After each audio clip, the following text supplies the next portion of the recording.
What's up? I'm back. We're going to Africa tonight. We're going back to East Africa where I spent time in a country called Kenya. I don't care if it was Nairobi or Mombasa in a bar room drinking gin. No, this is a dish about wet fried beef and how to make it. It's a great dish. It's probably one of the most popular dishes in Kenya. It's a simple dish to put together, and I'm going to show you exactly how to do it. So without any further ado, let's get this thing rolling and go into my kitchen. Alright, let's fire this baby up, baby. Got this pot on high. 1/4 cup olive oil. 16 ounces of sirloin steak. Oh yeah, baby. Let's fry this stuff up. We got it cooking there. We're just gonna, brown it off.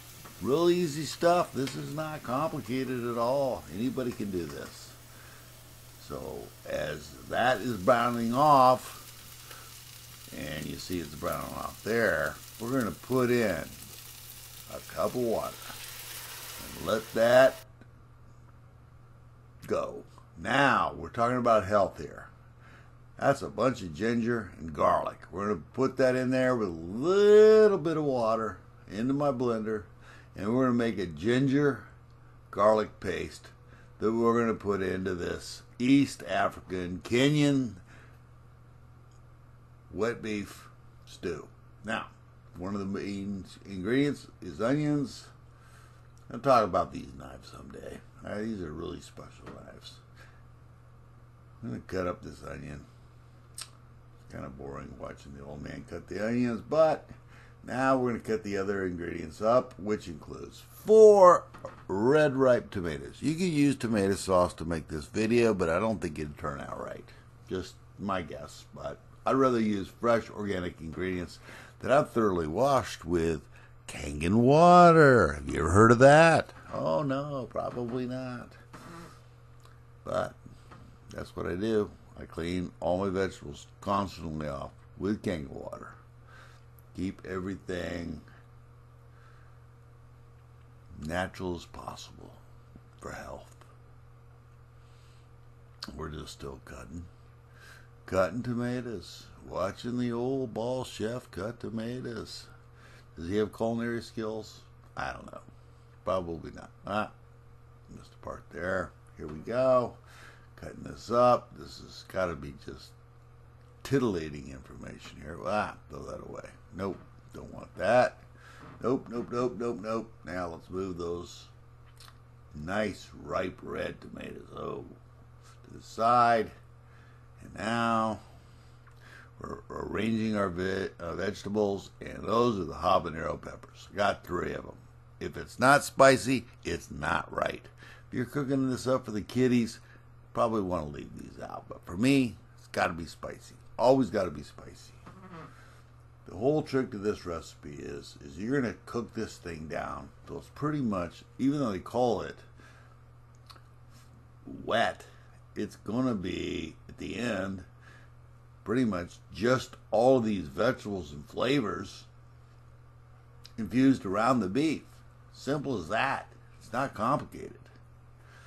So, yeah, the old man's cutting up the green peppers with these incredible knives, which I might do a video about someday, because they are custom handmade knives. Now, how are we going to handle this coriander? Let's put it in a bowl. Yeah, there you go. You're a pretty smart guy sometimes.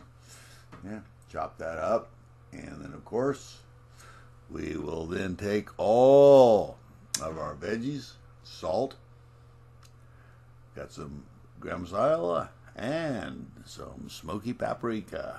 Now we put that all into the stock pot. Why that piece of tomato went on to the stove, I don't know. But at any rate, that's going to go in there. We're going to slow simmer this for a minute until all the juices go away. And we're going to have some fantastic stuff here. So I put in all the spices, and it's pretty much ready to go, man. Just got to get it down so there's really no juice left. You just got to cook it for a minute. And there it is, simmering away. And just gotta let this stuff cook until it's completely dry and there's no juice, so that the meat is absorbed of all of these incredible flavors. 'Tis done. Ha! The wet fry beef, straight out of Kenya, Nairobi.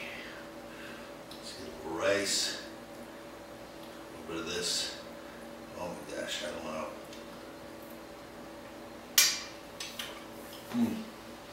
Beef is tender. It's got some kick to it. Probably wouldn't want to give this to the kiddies. I like my food really spicy. You could probably leave those habaneros out if you want, but for me, it's perfect. It really is on all levels. I really appreciate you stopping by. Appreciate all my new subscribers. It's really important to me.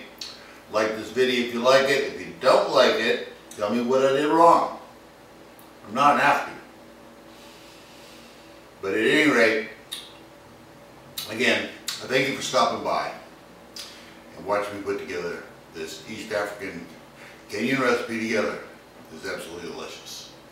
So, without any further ado, as always, bon appetit.